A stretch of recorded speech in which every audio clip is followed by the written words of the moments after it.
Vamos lá. Tá bom, perfeito. Bom, Primeiro, então, você, Flávio, pode se apresentar aí para o bom, pessoal. eu agradeço aí pela oportunidade. Na verdade, estou aqui cobrindo o Thiago que ia fazer essa participação aí, né, como ele tem feito sempre. Mas teve um voo de última hora. Eu já atuo aí na área de TI há muito tempo, em várias camadas, né? E atualmente, hoje, na Icon aí, a gente tem um papel já de ser um braço de integração. Então, vocês têm visto em algumas ocasiões aí, a gente tem feito o papel de integrador e o braço comercial também, tá? Hoje eu sou responsável, então, pela torre aí, toda a torre comercial, né? O Alexandre toca mais a torre de produtos e eu tenho feito todo o braço comercial e de alianças e parcerias aí com com alguns parceiros, tá?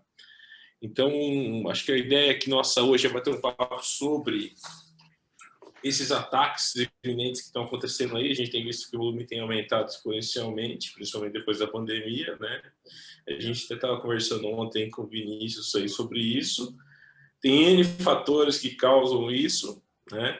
E a ideia é explorar um pouco mais isso no tocante a conceito, e não tanto a ferramenta aqui. Acho que a ideia é muito mais conceitual, né? E poder fazer um bate-papo legal aqui e produtivo. Ótimo. Posso me apresentar, então? Fica à Fica à vontade. vontade. E por obrigado favor. por ter Aceita aceitado o nosso aí. convite. Com certeza.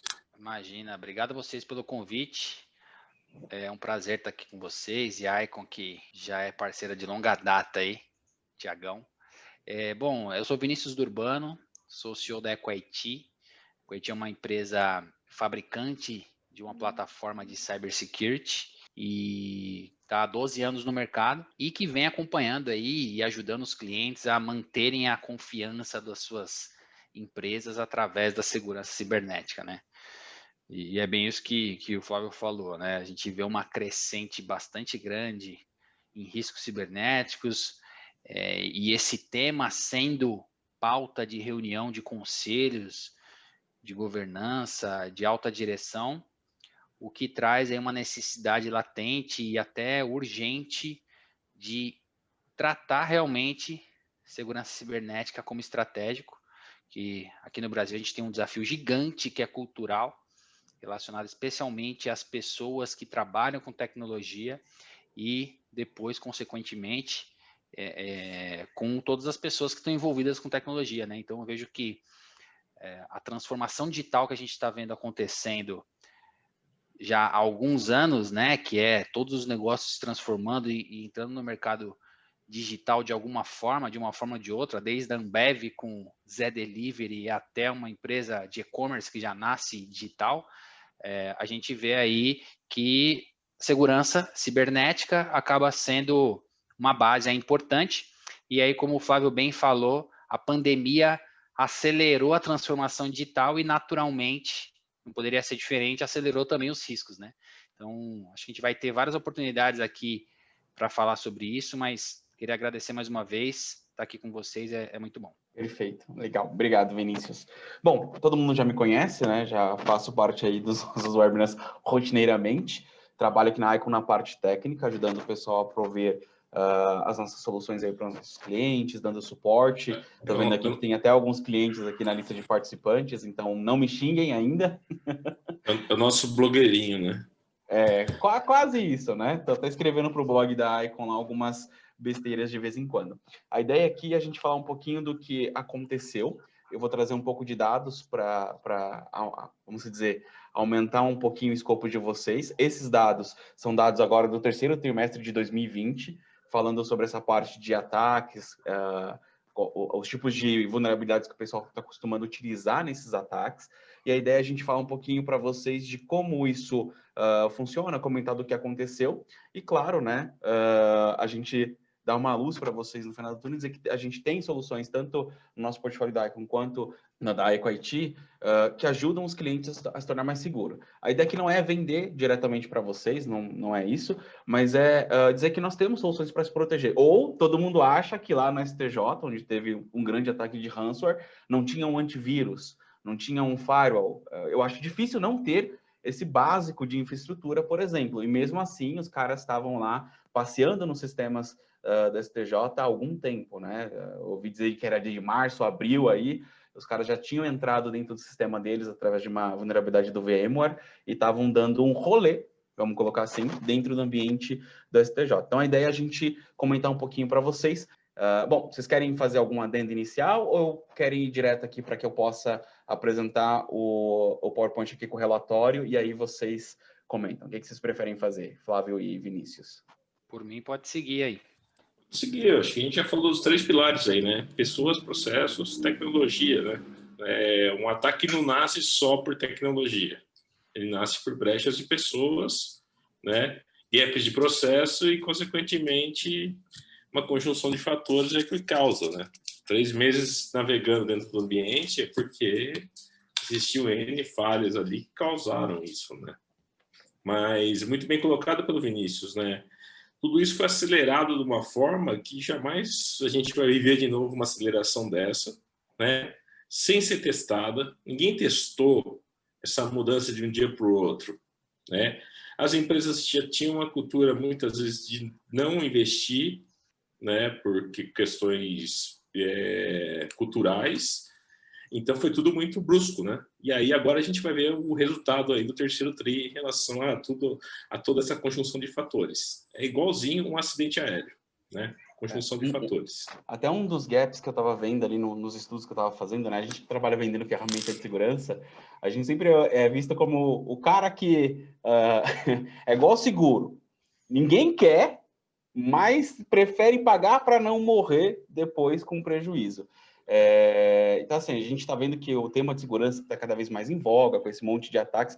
Hackearam a Embraer, hackearam o STJ, hackearam o STE, Superior Tribunal Eleitoral. Teve dados que vazaram do Ministério da Saúde. Então, o que a gente está vendo é uma explosão de ataques dos mais variados tipos e para tudo quanto é lado. Só que uma coisa que a gente precisa ressaltar, aliás, uma não, mas eu vou colocar 2 coisas que a gente precisa ressaltar. A primeira é, antigamente, 10% do tráfego das empresas, entre a empresa e a internet, era feito via VPN. 10% do quadro ali que trabalhava de forma remota, ou algum tipo de serviço que eles acessavam de forma remota. Com a explosão da pandemia, o que aconteceu? Essa balança se inverteu. 90% agora está na VPN e 10% está em loco. E o que acontece com isso? As empresas sempre investiram em segurança, né? Talvez não como deveria, não da melhor forma, mas elas gastam algum dinheiro com segurança. Ali compram um firewall, um antivírus, coloca ali o básico, vamos dizer, de segurança dentro dos seus ambientes. Só que o cara que está em casa, não. Então, imagina o seguinte, antigamente você tinha 10% de risco, porque o cara está na VPN, usando o roteador de casa, e agora você tem 90% do tráfego acessando seu ambiente interno vindo da VPN, desse mesmo cara que não tinha ali nenhuma estrutura na casa dele. E às vezes até a gente acha que o cara de TI ele vai ser o cara que está menos propenso a ser atacado por um tipo de ransomware, um vírus, ou ser uma porta de entrada para a empresa, por exemplo. Às vezes a gente acaba caindo no falso positivo, porque esse cara ele também vai lá, mexe no roteador dele, faz um monte de configurações, quer ensinar alguma coisa às vezes para o filho dele, baixa um monte de torrent ali com coisas para ele utilizar no home dele, e agora o home é o novo local de trabalho. Então, tudo isso ajudou, né? Como o Flávio colocou, é uma conjunção de fatores, são vários fatores que levou a esse cenário que a gente vai ver já já. E tenha em mente o seguinte, né? Cada vez mais a gente precisa investir em segurança e tecnologia, e eu diria até que o capital humano agora é o que vai fazer a diferença, né? Se a pessoa ela sabe onde ela está mexendo, se ela conhece o que ela está fazendo, para ela evitar e mitigar o máximo de risco possível. Então, os gestores de TI ou de segurança, vamos colocar assim, eles têm que pensar não só em trazer tecnologia nova, não só em melhorar os processos, para ele mitigar a parte dele, a parte tecnológica, vamos colocar assim, mas também o capital humano. Trabalhar a pessoa, ensinar a pessoa de que ela não pode clicar no e-mail que caiu no spam, porque tem um link lá que pode roubar os dados dela e etc. Eu acho que uma coisa que eu sempre dois pontos assim que eu acho importante a gente fazer uma relação, né? O primeiro é a nossa experiência com a segurança física. Então, se a gente olhar a nossa segurança, o que a gente cuida na nossa vida é de segurança, né? Então, na nossa casa, a Perfeito. gente tem uma porta, a gente tem uma janela, nosso carro a gente tranca, a porta a gente tranca. Então, assim, a gente já é acostumado a olhar segurança e se importar com segurança. E tem uma relação também que, dependendo onde você mora, então, se você mora mais no interior, numa cidade mais pacata, você tende a se preocupar menos com segurança, porque o risco, né, as ameaças, tem um menor número de ameaças, né, ou pelo menos essa é a sensação, porque a segurança é questão de sensação, né, então a partir do momento que a empresa ela não tem essa sensação de insegurança, ou que nunca acontece com ela, ou ela não vai ser um alvo, ela acaba não dando valor para a segurança. E aí eu vejo que na internet é como se a empresa, a internet é uma só, né? Então, é como se todas as empresas, mesmo a do interior, ela esteja na cidade grande com os riscos da cidade grande, só que parece que ela está cega. Então, é questão de tempo e é mais natural do que pode parecer as pessoas começarem a se preocupar com segurança digital.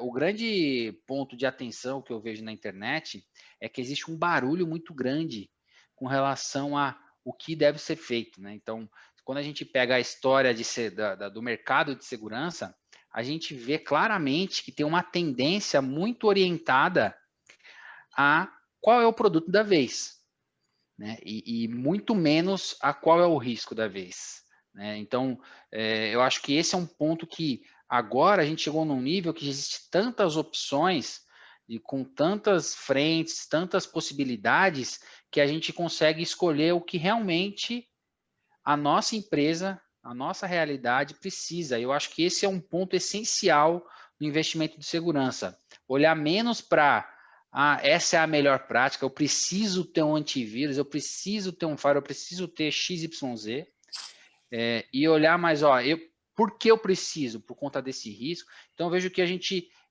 tem que seguir menos a boiada, e os executivos, os gestores de tecnologia e segurança, seguir menos as tendências de mercado e olhar mais para dentro de casa, lógico, olhando a ameaça para fora, mas olhando qual que é a minha realidade, qual que é o meu risco real, qual é o impacto que eu posso ter aqui e qual que é a priorização, porque no fim das contas, se você for seguir agora a tendência de qual que é a tecnologia que está no momento, o que protege mais, só olhando para as ofertas, você não vai ter dinheiro suficiente para implementar isso. Isso daí é fato.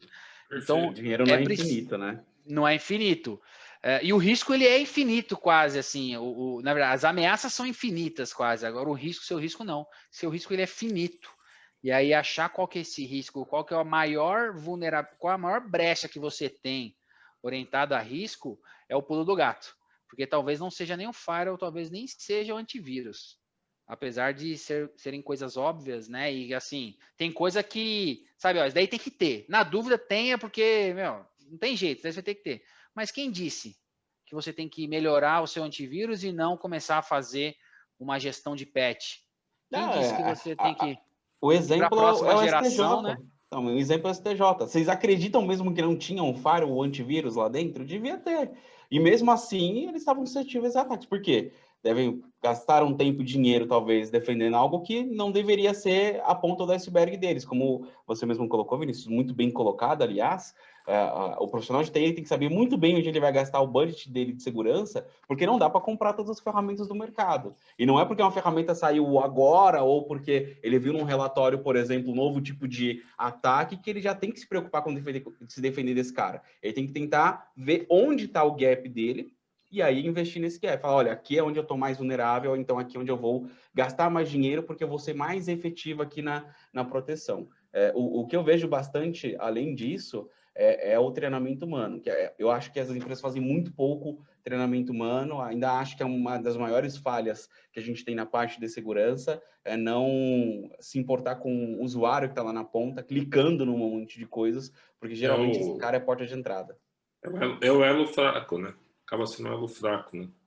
Exato. Mas assim, o Vinícius falou uma coisa verdadeira, né? A gente sempre foi o usuário nunca foi, a cultura nunca foi de não baixar um arquivo infectado, mas sim comprar um antivírus antes disso, né?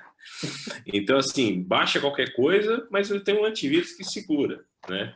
Mas, assim, a cultura de não baixar qualquer coisa, de não abrir qualquer coisa, é o que seria correto, né? Mas vamos lá, vamos ver o dano aí. Deixa eu trazer aqui o relatório, então, para vocês, para que a gente tome ciência do que está acontecendo. Então, esse relatório, ele é o relatório do terceiro trimestre agora. Esse ano, no Brasil, falando só do Brasil, tá? Então, o nosso foco aqui é falar só do Brasil. Esse ano, no Brasil, foram quase 4 bilhões de ataques durante o ano. Ataques detectados, tá? Então, tudo que a gente vai falar aqui são coisas que foram detectadas. Ainda tem uma parte aí de não detectados ou de pessoas que tiveram um ataque efetivo, não vai estar nessa lista, porque aqui é só a parte que tentou se defender ou que foi detectada que a gente pode falar. Então, 4 bilhões de ataques mais ou menos esse ano, a última vez que eu vi, estava 3,6 bilhões de ataques, é muita coisa. O Brasil é um dos principais destinos hoje, na hora quando você fala de ataque, por exemplo, ou até mesmo de cybersecurity, né? Um dos destinos para esses ataques é o Brasil, e a gente vem crescendo bastante como ataque. Agora o pessoal quer colocar um cabo de fibra ótica daqui para a Europa, né? Então, vão vir mais. Quanto mais conexões, melhor. Quanto mais veloz, melhor para a gente fazer. E a ideia aqui é mostrar um pouquinho desse report. Esse report é da Fortinet. Se vocês quiserem, depois eu posso mandar para vocês, para o pessoal que está aí participando, para que vocês possam conhecer, né? Esse relatório. E esse relatório a gente pegou só a parte do Brasil desse último trimestre agora, para a gente mostrar aqui para vocês. Então, qual que é o resumo das ameaças, né? Que tipo de ameaças a gente tem hoje dentro dos nossos escopos de TI? A primeira ameaça que a gente tem é que a tecnologia em casa é uma porta de entrada para a empresa. Então, aquilo que eu falei no começo, né? 10% antes da pandemia ficava pendurado na VPN, hoje 90% do teu ambiente vai estar sendo acessado via VPN ou de forma remota, então inverteu-se essa balança e hoje esse pessoal que está em casa é uma porta de entrada, né? É o cara que compartilha dados, é o cara que baixa torrent e assim sucessivamente, que às vezes a senha do roteador dele ainda é admin, e assim sucessivamente. O segundo são os ataques de ransomware que ficaram mais sofisticados, né? Então, as ferramentas de segurança evoluem, e as ferramentas de ataque também evoluem no mesmo ritmo, se não mais. Então, a gente tem cada vez mais tipos de ransomwares mais raros e mais difíceis de serem combativos, né? Eu até acredito que futuramente a gente vai ter ransomware baseado em inteligência artificial, né? Então, já tem. Eles vão usar, eu digo assim, ter em larga escala, né? Talvez a gente ainda não tenha em larga escala, mas isso sendo usado amplamente como o ransomware que você vê hoje espalhado aí, que você recebe por e-mail lá quando você clica. Trabalho remoto impulsiona os ataques de força bruta, e hoje a gente vê muito mais ataque de força bruta do que antigamente, né? Ainda mais com computador quântico, com processadores mais velozes, agora softwares que utilizam placa de vídeo para processar dados. Então a gente tem agora, além de todas as outras vulnerabilidades que a gente já tinha, né, um crescente aumento de ataques por força bruta, tá? Então, só esse ano foram 60% a mais do que no ano anterior. Ok. Bom, falando um pouquinho da parte de vírus detection, né? Então vamos falar um pouquinho do tipo de ameaça que foi encontrada nesse terceiro trimestre aqui de 2020 no Brasil. A primeira ameaça é o Banito, esse Trojan aqui, que é um backdoor. Ele tem a capacidade de receber conexão remota e de tomar medidas contra o próprio sistema operacional. Diminuir o Windows Defender, por exemplo, tirar uma restrição de administrador ou criar uma conta de usuário. São coisas que esse cara consegue fazer de forma remota lá na tua máquina. E ele foi detectado 173 mil vezes só nesse último trimestre, quase 174 mil vezes. Aí, em segundo lugar, a gente tem o Cultivate, que é um cara que faz, além de ter acesso remoto, né? Ele é um Trojan que permite você fazer o keylogger e deletar arquivos e objetos. Então, você pode deletar configurações do computador do cara e ele nem está sabendo. Pode deletar arquivos ou pegar o que ele digitou pelo teclado. E o terceiro aqui é o phishing, que é um dos ataques que a gente mais vê aí direto, que é um Trojan para phishing. E ele também tem as mesmas funcionalidades ali que o anterior, de DDoS, keylogger e etc. Então, esses caras aqui, ó, se a gente juntar os três, a gente tem quase 500, né? Dá para falar ali que, pelos números, dá quase 450 mil detecções só nesses últimos 3 meses aí de 2020, né? No último trimestre aí a gente pegou isso aqui dentro do Fortinet. Então, a gente está olhando só para a parte do Fortinet. Imagina o que tem nos outros se a gente somar todo mundo junto. Um total de 600, a top 10, né, que são esses vírus aqui, a gente tem um total de 600 mil ameaças detectadas no último trimestre de 2020. Avançando um pouquinho, a gente fala agora um pouquinho da parte de IPS, ou seja, de detecção de intrusos, então sistemas que detectam alguém dentro do teu ambiente de TI. O primeiro cara aqui detectado é um cavalo de Troia, é um cavalo de Troia até bem conhecido, né, o Double Pulsar, e ele foi bastante utilizado, e ele foi um dos sistemas aí que usava o WannaCry como ransomware, depois que ele infectava a máquina do usuário. Então, ele colocava esse backdoorzinho lá e depois rodava o WannaCry para pegar todos os dados ali do cara e deixar tudo comprometido. Então, ele consegue fazer conexões com hosts remotos e tem ações ali contra o próprio sistema. Então, ele tenta diminuir a defesa do sistema para conseguir a sua execução com sucesso. Em segundo lugar, a gente tem o Anonymous Chipper, que detecta ali negociação de SQL, de SSL criptografada. Ele pega ali uma troca de chaves anônimas que podem ter maior probabilidade de ataques. Esse cara aqui, na verdade, ele é um cara que fica sniffando ali a rede do cliente, tentando pegar tudo aquilo que ele está usando no SSL. Então, geralmente, conexões com banco utilizam SSL, portais de login utilizam SSL. Qualquer portal ali que você tem com uma segurança mínima utiliza SSL e ele fica lá sniffando para tentar pegar essas chaves aí e, claro, né, no final das contas, tentar entrar no seu sistema. E o terceiro aqui é o Poodle, que é uma tentativa de ataque de explorar uma vulnerabilidade para o OpenSSL. E esse cara teve bastante esse ano, né, nesse último trimestre. A gente teve quase 800 bilhões de tentativas de intrusão só nesse ano. 836 milhões, na verdade, 835.257. O número é tão grande que a gente até erra, né? Mas é quase 1 milhão só desse cara, desse tipo de ataque, né? De intrusão nos nossos sistemas. Aí, falando um pouquinho do botnet, né? São máquinas ali que a gente usa como bot. O primeiro deles é o Andromeda, que distribui vários tipos de malware diferentes, com capacidades diferentes. Na verdade, o Andromeda é só a porta de entrada, né? Para tornar uma máquina um botnet, e dali você fazer vários outros tipos de ataque para outros hosts. Esse foi um cara que foi detectado bastante, 5 milhões de vezes, né? Só agora nesse último trimestre. Em segundo lugar, o Zero Access, que é um invasor que dá acesso remoto para a pessoa poder entrar no seu sistema, né? Então, é um botnet muito utilizado para você ganhar controle da máquina. E o Sora, que é um botnet aqui que a gente utiliza bastante para IoT e para sistemas embarcados. Só de botnet, a gente tem 13 milhões de ameaças diferentes aí ao longo desse último trimestre. Qual que é a ideia aqui? Se a gente pegar todos esses dados, a gente tem pelo menos 4 vertentes diferentes, 3 pontos de vulnerabilidades que cresceram exponencialmente, que a gente não tinha antes, e a gente começa a detectar a necessidade de uma TI mais robusta, de uma TI mais forte, do ponto de vista de segurança. Como a gente já colocou aqui, não só em ferramenta e tecnologia, mas também no capital humano. Esse aqui é um mapinha, deixa eu mostrar aqui para vocês devem conhecer, é uma mapinha do Kaspersky, ou Kaspersky, eu nunca consigo falar direito o nome deles, e esse cara aqui, ele fica mostrando os ataques em tempo real, que é a própria rede, né, da Kaspersky, detecta e monta esse mapa para você. Então, isso aqui é baseado na tecnologia deles, né, seja de proteção para internet, proteção de antivírus e assim sucessivamente. E o legal desse cara é, ele mostra aqui embaixo os tipos de ataque que você tem e que está correndo agora por segundo. Então, são muitos ataques, né? Se eu clicar aqui no Brasil, ó, meu mapinha ficou um pouquinho lento, meu computador está um pouquinho lento, ele fala que hoje o Brasil é o segundo no ranking de ataques, olha só. E o pessoal do Brasil tá como para segurança? Sendo o segundo país mais atacado hoje. Isso aqui muda todo dia, às vezes a gente fica em terceiro, quarto, mas no top 5 geralmente aparece o Brasil. E o tipo de ataque mais utilizado hoje é o de OAS. Se você clicar aqui em detalhes, ele comenta o que é cada um desses ataques. Na verdade, olha que interessante também, né? Se olhar lá no outro gráfico, o top 3 lá, que é um ataque em cima de IoT, a gente nem começou a usar IoT ainda na essência, né? Está começando a botar projetos ainda de IoT. A hora que a gente tiver a essência de tudo controlado por internet das coisas, a gente passa a ter um risco gigantesco de exposição dos devices da casa, né? Então, eu vou ter lá minha geladeira sendo controlada e possivelmente atacada por alguém, né? Então, se aqui, sem ter tudo conectado, já está no top 3, imagina a hora que a gente tiver tudo realmente conectado.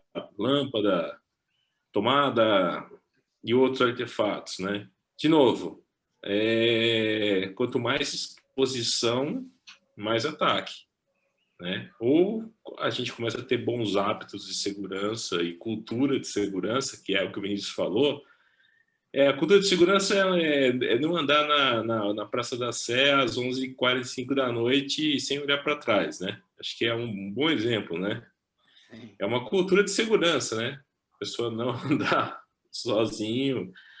Mas, assim, esse dado aqui me chamou atenção, né? A gente tem um malware de IoT e ainda nem está usando na essência, né? Malemar, a gente tem alguns devices em IoT.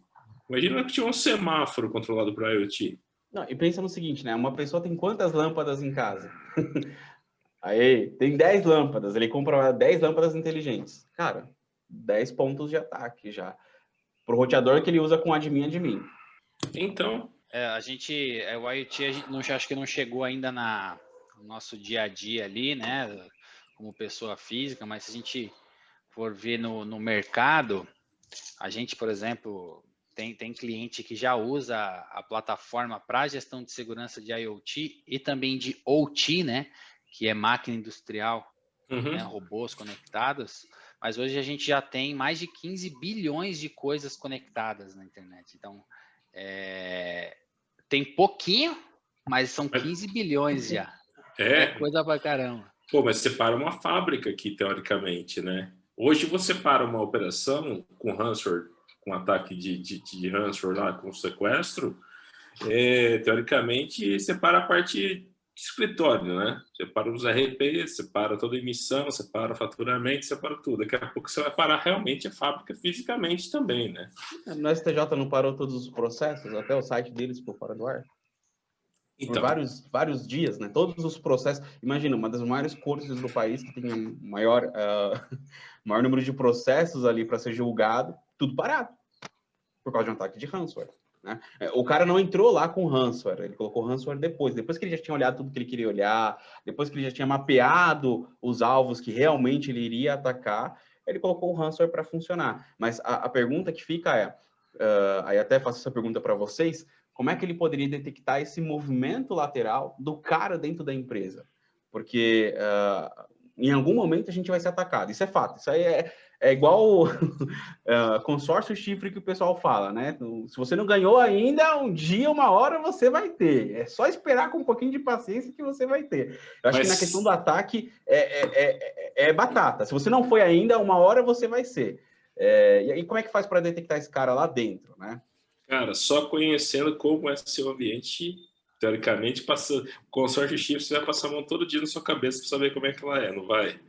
Então, se você conhecer seu ambiente e todo dia olhar para ver se ele está normal realmente, certo? É que muitas empresas hoje não conhecem o que é a normalidade de um ambiente, para detectar o que é uma anormalidade, né? Esse é um ponto hoje. O que é meu normal para poder detectar qualquer possível anormalidade?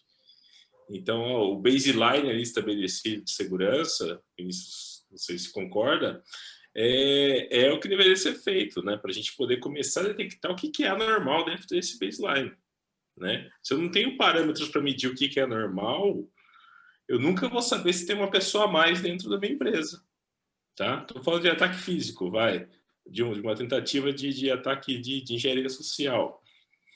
Teoricamente, eu não sei quantos faxineiros tem na minha empresa, eu não vou, teoricamente, saber se tem mais um lá, né? Acho que tem um grande problema aí, conceitual. Tudo começa pelo problema de realmente cultura, mas eu vejo que antes até da cultura dos usuários, a cultura de TI, né? Tem alguns problemas conceituais aí, importantíssimos, que acabam fazendo que as pessoas olhem para um lado ao invés de olhar para o outro. Às vezes olhando mais para o problema do que para a solução até, né? Então, quando a gente fala de um ataque, a gente está falando, tem uma coisa que se chama ciclo de vida de um incidente, né? Então, você pega a definição de ciclo de vida de um incidente, você consegue ver ele numa linha do tempo, né? E vocês sabem bem isso. Em qual momento você tem mais poder de mitigar aquele risco, em qual momento você tem menos.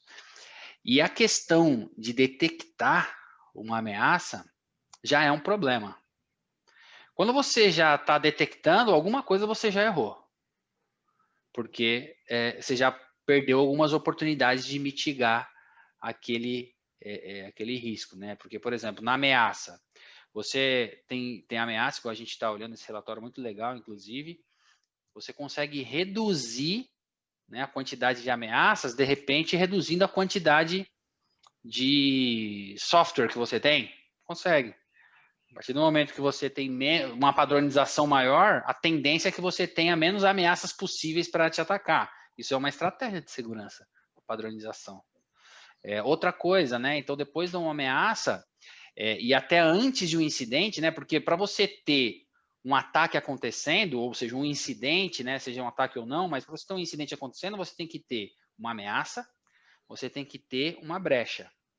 Quando essas duas coisas elas se juntam, você tem um risco. E se esse risco estiver envolvido com algo que é importante para a empresa, um ativo para a empresa, pronto, você tem um incidente relevante. Então, a ameaça a gente consegue controlar? Muito pouco. E as brechas? E as brechas são tanto vulnerabilidades de softwares, hardwares, qualquer plataforma, quanto brechas na arquitetura, né?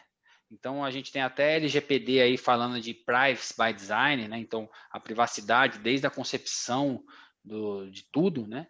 Tanto de um processo quanto de um software, etc. E tem o Security by Design, que vem antes.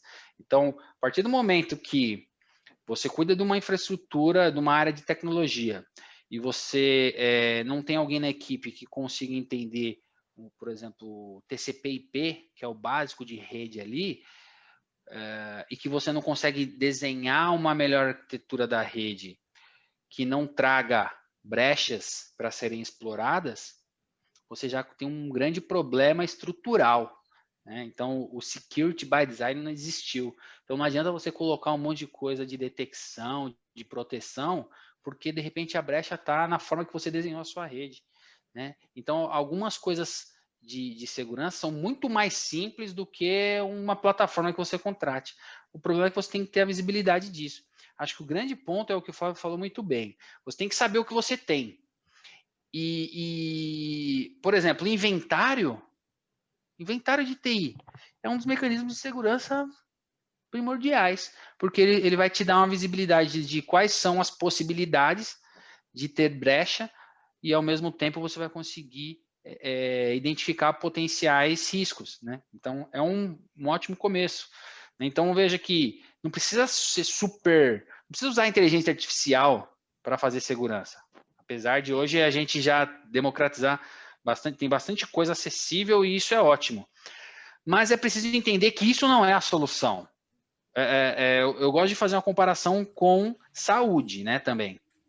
Que não adianta você ir lá você não se cuida, você cresceu a sua adolescência e está crescendo, depois quando chegar velho, você nunca fez exercício na vida ou nunca comeu bem. Aí chega no final, você quer começar a tomar um remédio para ter saúde. Não existe. Segurança não é algo que você consegue ter quando você quer, é algo que você constrói, né? É algo que você constrói. E essas ameaças aí é como se a gente falasse, ó, existem tantas pessoas, tantos criminosos no mundo. Beleza, mas onde você está? Qual que é o seu cenário? Você sai na rua ou não sai, ou só fica dentro de casa? Qual que é a sua rotina? E aí você vai tendo momentos de exposição. O grande lance é você conseguir fazer com que nos momentos de exposição esse risco esteja controlado ou dentro da sua visibilidade e também evitar momentos de exposição desnecessária.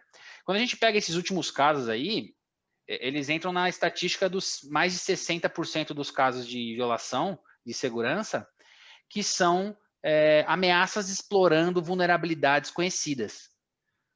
Então, quer dizer, mais da metade dos casos de ataque de sucesso exploram vulnerabilidades que estão 2 meses, 3, 4 anos, que já tem uma série de exploits, já tem uma série de ameaças criadas, maduras, modernas, explorando. Então, é questão de falta de visibilidade. Só que tudo começa com você saber disso, e as áreas de TI, elas não vão sobreviver, ou pelo menos o gestor, o administrador de rede, o analista, todos vocês aí que fazem parte do departamento de tecnologia, não vão sobreviver em médio prazo se vocês não tiverem visibilidade do risco. Porque vai chegar um momento que vai acontecer uma coisa de segurança que vocês não vão estar preparados para responder perguntas delicadas da alta direção e vai parecer que foi incompetência. Essa é a realidade. Então, a visibilidade do risco é extremamente importante, tanto para a carreira das pessoas da área de tecnologia e para a saúde das empresas, né? Quantas empresas aí não morrem por conta de riscos de ataques, de vazamentos? E esse ano aqui, apesar de a gente estar vendo uma série de notícias, não é o ano que tem mais ataque, necessariamente. Você teve anos aí, como 2017, é o ano que foi um absurdo. Né? É o ano que apareceu mais na mídia, né? Foi mais divulgado. Exato. E aí, por conta da lei, que é ótimo, porque está em evidência, por conta também de mais empresas conectadas, né? Então, quer dizer, a transformação digital está acontecendo, então tem mais gente, então tem mais possibilidade. Só que também tem mais automação, mais robô, mais inteligência artificial, tem mais tudo, né? E quando você olha o investimento de criminosos, investimento em crime, investimento em proteção, são duas curvas totalmente, cada vez é maior o espaço. O gap, exatamente.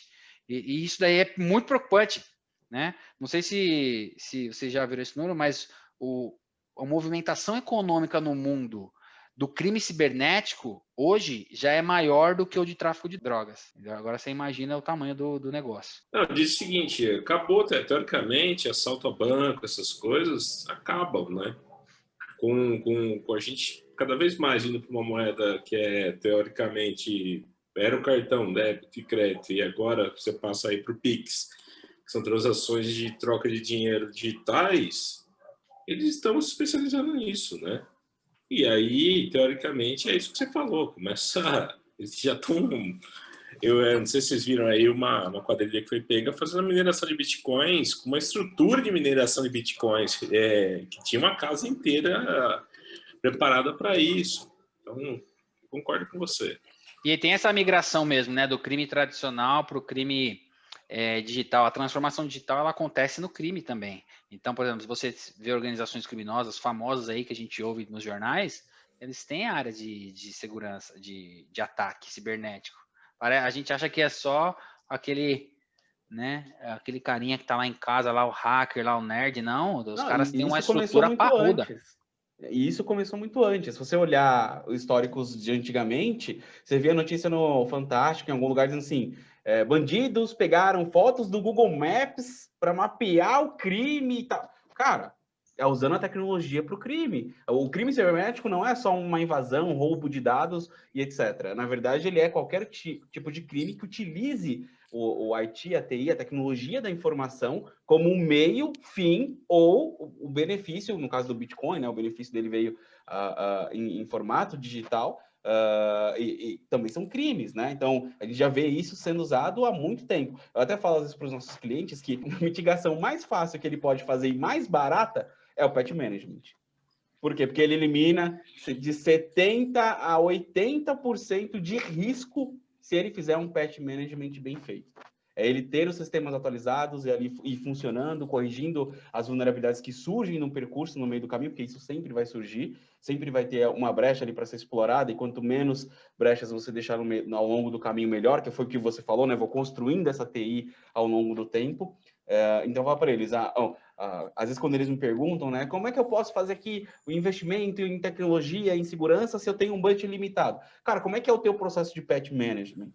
Ele existe? Ele funciona? Como é que é o teu inventário de TI? Você tem inventário das coisas que você tem? De que ano que é o teu firewall? Você já atualizou o firmware do teu firewall alguma vez?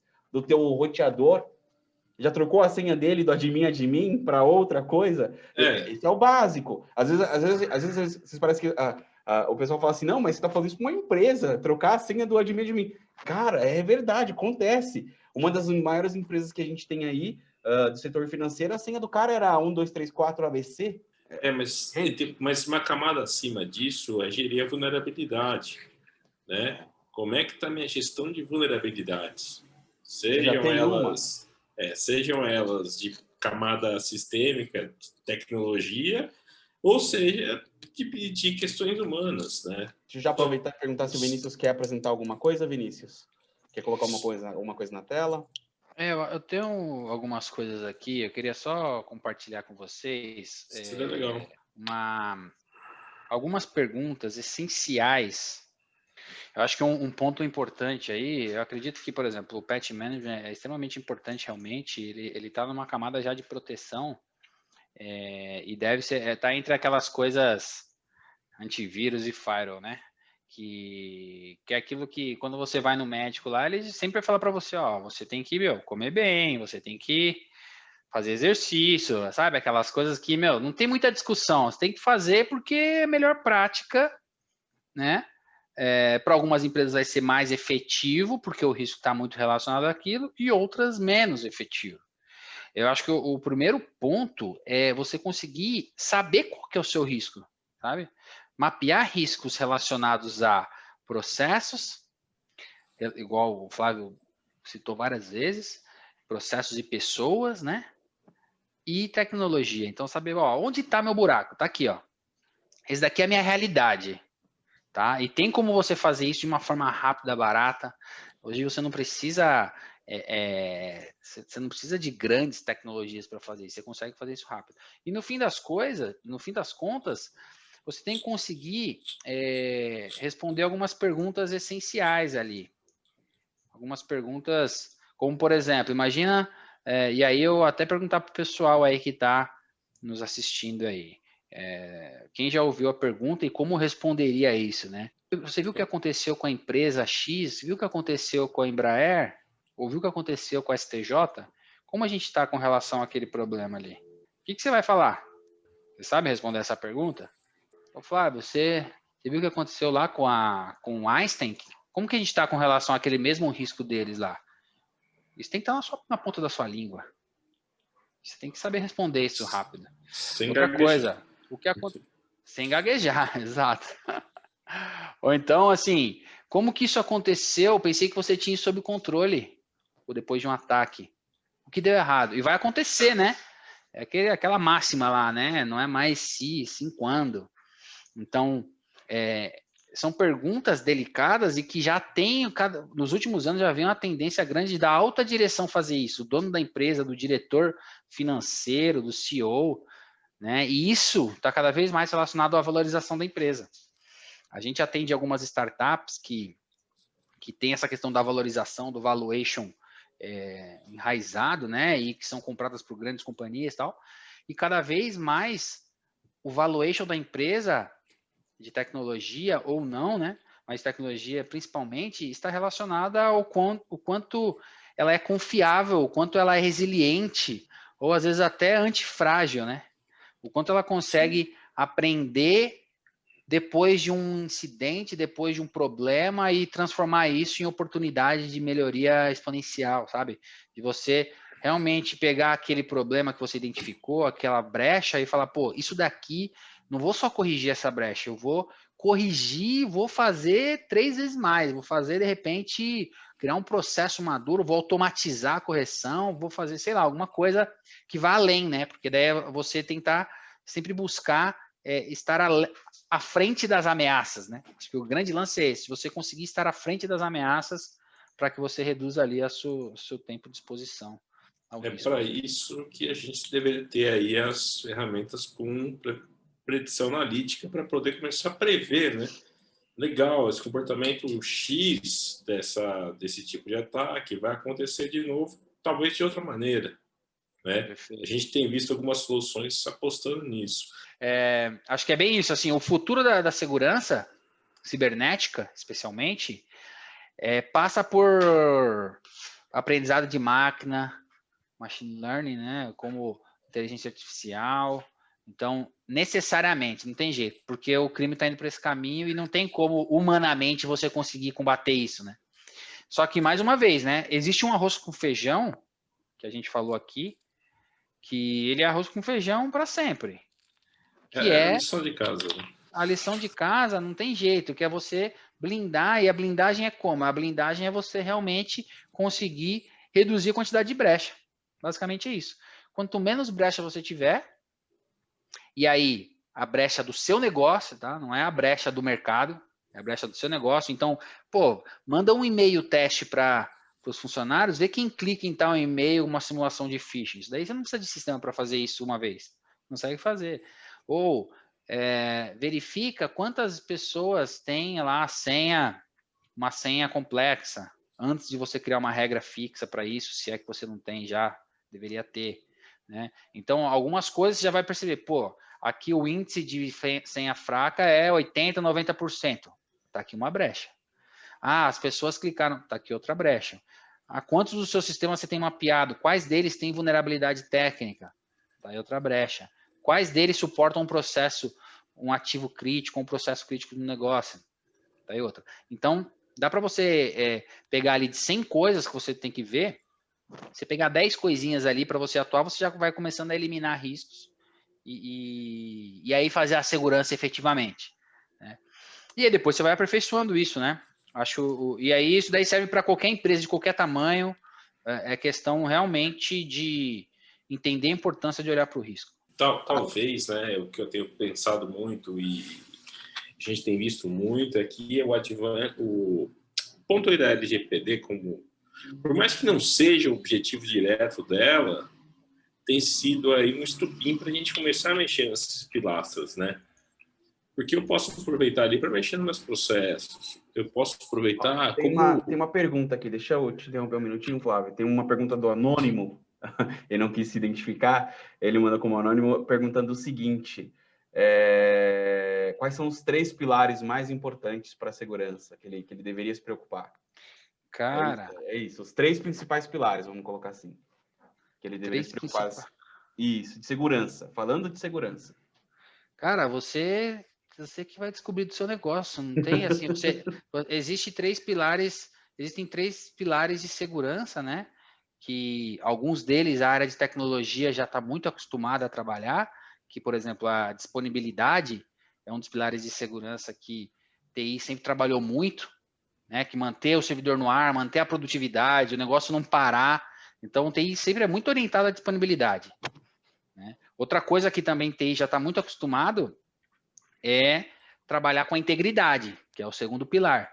Então, integridade também, pô, os dados precisam ser confiáveis no sistema, no RP, eu preciso acessar e ver um dado que é ele mesmo, né? Não pode ser modificado, então a integridade do dado, ou então, se eu tive um problema no servidor e perdeu a integridade do file server, eu tenho que conseguir restaurar, então aí vem o backup, disaster recovery, né? Então, a integridade também é muito comum.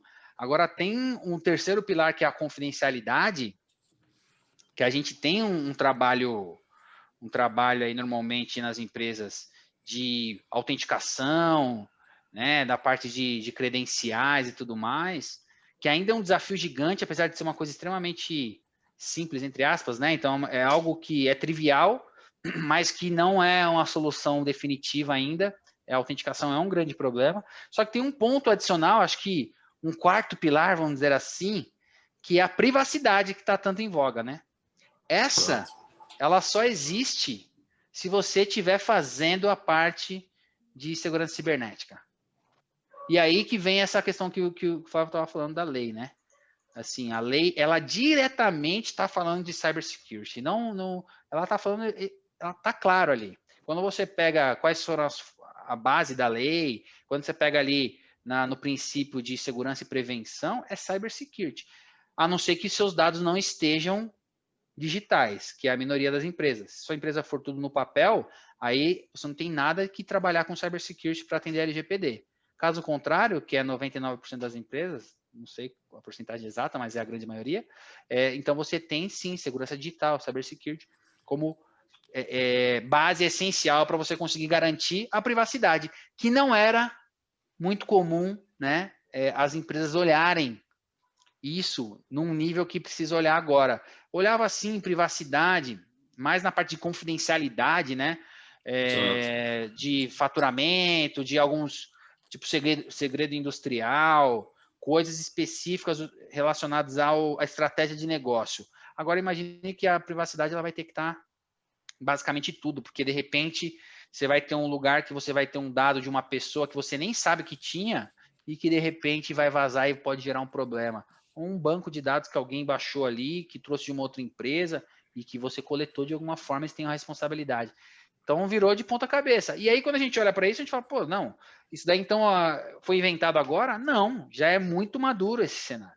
Quando você pega o NIST, né, o Cyber Security Framework, você tem lá, você tem os pilares lá de Identify, depois tem todas as partes ali, né, até Protect, Recover, que você já precisa considerar e a partir de agora virou o novo normal. Isso sim é o novo normal, né? Isso sim é o novo normal. Mas assim, a partir de agora eu estou guardando coisas de terceiros, teoricamente, já guardava, né? Mas assim, o quanto eu estou expondo esse terceiro, né? Vamos pegar um laboratório médico aí que me exponha os meus exames extremamente confidenciais aí, que uma base dessa vaza, entendeu? Teoricamente, ele está totalmente lascado, né? Se for uma doença que é extremamente sigilosa, é um dado que dá um dano moral gigantesco, né? Até então, tudo bem, estava tudo muito quietinho, né? A lei veio para isso, mas concordo com você, essa disciplina deveria ter sido já feita, né? Mas como tudo, sempre ficou para depois, né? É isso aí. Não, o que eu até queria mostrar aqui, na verdade, é esse painel aqui, né, do Fórum Econômico Mundial, falando quais são as principais preocupações, os principais riscos de negócio, e aqui eu não estou falando de tecnologia, estou falando de risco de negócio das empresas no mundo, né? Então, cyberataque está entre os 7 principais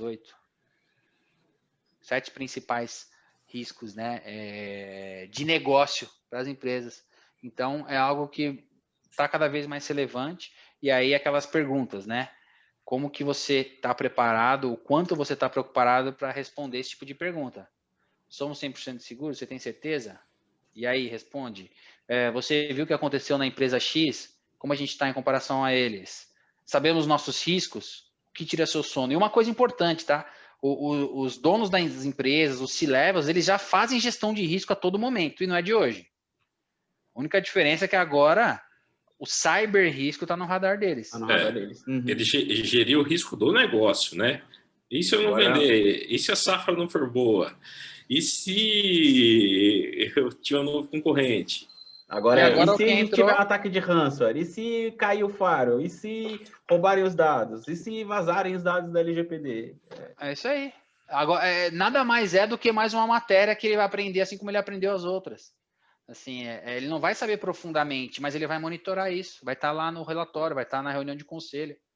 Então, a gente vai ter que responder esse tipo de pergunta, né? E o interessante é que, da mesma forma que as outras coisas de risco também dependem de fatores externos, muitas vezes, os cyber riscos também, né? Vai ter notícia, vai ter coisa que influencia, e aí eu acho que esse é o ponto, né? Estar preparado.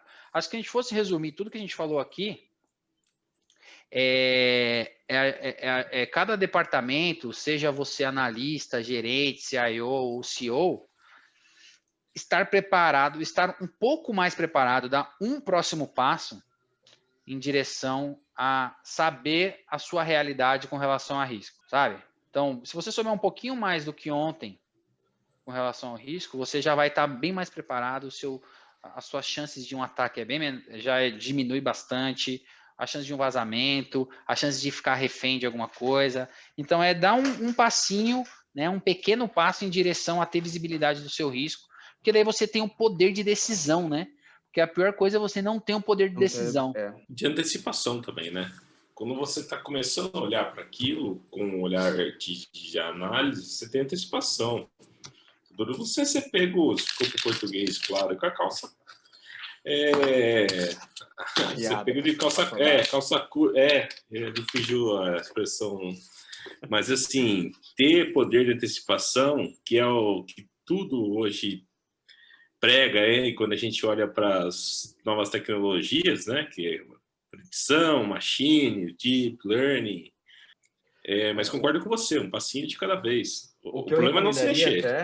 O que eu recomendaria até para as pessoas que estão começando a trabalhar com segurança agora, estuda a continuidade de negócio. Se você fizer uma boa continuidade de negócio, provavelmente os riscos que envolvem segurança, eles vão em algum momento aparecer para você na tua continuidade de negócio. Eu costumo falar o seguinte, para um negócio ser bem gerido, você tem que entender 3 coisas. Você tem que entender pessoas, processos e produto. As pessoas têm que ser boas e têm que gostar do que elas estão fazendo lá. O processo tem que ser bom e eficiente para não te custar caro e ser o teu gargalo. E o teu produto tem que ser um produto bom e diferente do que os outros têm. Na parte de segurança, eu diria que a gente pode ter esses 3 itens. As pessoas são um item. O segundo item é o teu inventário, ou seja, o que você tem dentro do teu ambiente. Eu não digo de inventário de hardware e software, mas de inventário como um todo mesmo. E o terceiro eu colocaria como uma continuidade de negócio. Então, se você tiver as pessoas corretas, tiver um bom inventário do que você tem, para você ter a tomada de decisão inteligente, baseado no que você possui, e gastar o seu dinheiro com segurança de forma eficiente, você fazer um plano de continuidade.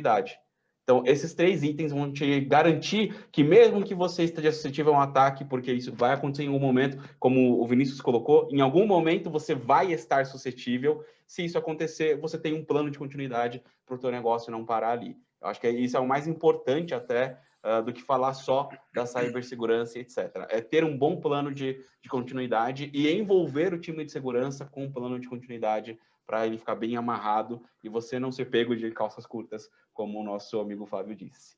Viu? O Thiago não está aqui mesmo, eu vou aproveitar. E não sai comprando qualquer ferramenta, né? Não, assim, existe uma sede, né? A gente vê muitas vezes uma sede de se comprar ferramentas. Eu acho que, primeiro, os conceitos, né? Segundo, a maturidade. Que grau de maturidade eu estou hoje em relação à segurança e disciplina, né? Eu faço minha gestão de vulnerabilidades, eu faço minha gestão de inventário, eu faço as disciplinas corretas para depois ir buscar N ferramentas, né? A gente vê sempre o caminho contrário, né? Comprei a ferramenta, e agora? Né?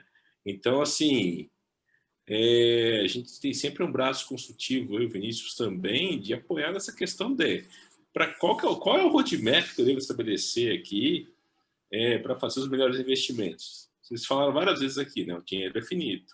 Ele tem fim e a gente sabe que dinheiro para investimento em TI é sempre difícil de conseguir, né? Então, assim, fazer esse roadmap e gastar esse dinheiro de forma estratégica, ainda mais em tempos que a gente vive, eu acho que é um dos fatores de sucesso também para os projetos. Né? Não sei se o Vinícius concorda, mas eu acho que aí está o pulo do gato. Né? Acho que é bem isso daí mesmo. A eficiência das suas ações ali, a eficácia, é o que vai realmente trazer um resultado positivo, porque imagine que você tem um volume de dinheiro, de energia, de pessoas, né, que precisa ser depositado em algum lugar. E aí, quando você coloca no lugar errado, depois só vai ter, de repente, no outro ano, energia para isso, dinheiro para isso e pessoas para isso. E aí que vem o problema, né? Se nesse ano você der o azar de ter uma exploração ali de um contexto que está relacionado a você, e cada vez mais isso é uma realidade, pronto, aí ferrou. Então, acho que é realmente... E tem aquele negócio, né? Eu sempre gosto do Pareto, né? Exato. Provavelmente 20% das coisas que você faz vão reduzir 80% dos seus riscos. E não esse monte de coisa. Então, qual será dos 20% que é o que vai fazer realmente o risco reduzir significativamente? Perfeito, perfeito. Querem fazer as considerações finais? Pode mandar aí, Flávio. Não, acho que na Icon, e depois eu abrir para o Vinícius aí também, na Icon a gente está muito focado nessa questão da gestão dos ambientes, né? Buscando essas tecnologias aí com um pouco mais de inovação, né? Para prever antes de acontecer, acho que esse é a cereja, né? E buscando coisas que caibam no bolso, né? Acho que esse é o nosso objetivo, sempre foi aí, há 8 anos a gente já faz isso, lá fora buscar coisas que caibam no bolso do cliente final, para poder fechar a conta. E o Pareto é uma coisa que eu gosto muito, Vinícius, porque não adianta gastar um canhão para não matar uma formiga, entendeu? Tá? Legal. Fica à vontade para falar um pouquinho da Eco aí. Legal. Tá? Bom, a EcoIT, ela, como eu falei no começo, a gente é fabricante de uma plataforma 100% brasileira de cybersecurity. Então, a gente conhece muito bem os problemas que as empresas brasileiras passam, tanto médias empresas quanto grandes, e até a gente viabiliza para que pequenas consigam ter essa demanda através de parceiros. Mas a gente é uma plataforma que consegue mapear risco, detectar vulnerabilidade de forma contínua e, consequentemente, reduzir o tempo de exposição e até saber qual que é a ferramenta que você tem que colocar primeiro, baseado na sua realidade. Então, a plataforma ela ajuda você a tomar essa decisão para falar, ó, pô, vou primeiro colocar o PET, depois eu vou colocar o Fire, depois eu vou colocar...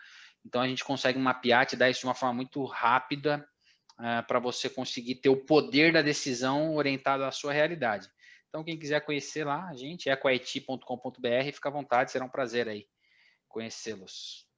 Muito obrigado também por participar do nosso webinar. Depois conheçam aí a empresa do Vinícius, a EcoIT, que faz um trabalho excepcional e fenomenal nessa parte de ajudar com cybersecurity, né? Então, vale a pena conhecer bastante ali deles. Daqui da Icon, vocês já conhecem alguma coisa, né? Então, entrem lá no nosso site e conheçam mais. E é isso.